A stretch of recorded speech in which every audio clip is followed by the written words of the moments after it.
Le cercle vertueux de la victoire est l'obsession de tous les entraîneurs. Au club de tennis de table de Voisins-le-Bretonneux, Geoffrey Nizan ne connaît pas ce problème. En l'espace d'une année, ses joueuses n'ont connu la défaite qu'à une seule reprise, face à Rambouillet.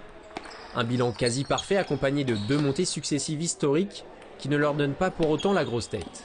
Non, enfin, il faut garder les pieds sur terre, mais ouais, on est contente.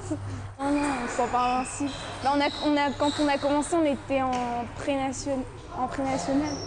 On était en pré-national et donc le niveau il était un peu facile par rapport aux autres équipes. On ne se sent pas invincible, on a perdu tous des matchs et on en perdra encore, donc on reste les pieds sur terre, comme dirait Camille. L'équipe saint-quentinoise est un parfait mélange d'expérience et de jeunesse.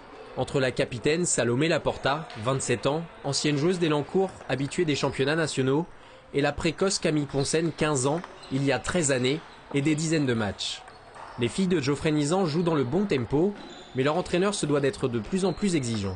C'est partagé, c'est-à-dire que oui, on va au niveau des matchs en se disant ça va être facile, on va gagner, mais c'est difficile dans le sens où il y a parfois un manque de motivation. On sait qu'on va aller faire un match où les filles vont jouer sur des filles moins fortes. C'est difficile à gérer dans le sens où on n'a pas le droit à l'erreur non plus vu qu'on veut monter.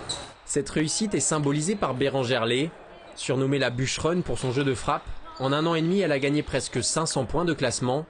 Et ce succès, l'équipe vicinoise le construit aussi en dehors du terrain. Il y a une bonne complicité, on rigole beaucoup, on essaye de faire des choses en dehors du tennis de table ensemble, après les matchs ou les week-ends. Donc ça nous permet d'être vraiment solidaires. Solidaires, les joueuses de l'entente Voisins Saint-Arnoux devront l'être pour se maintenir en National 2.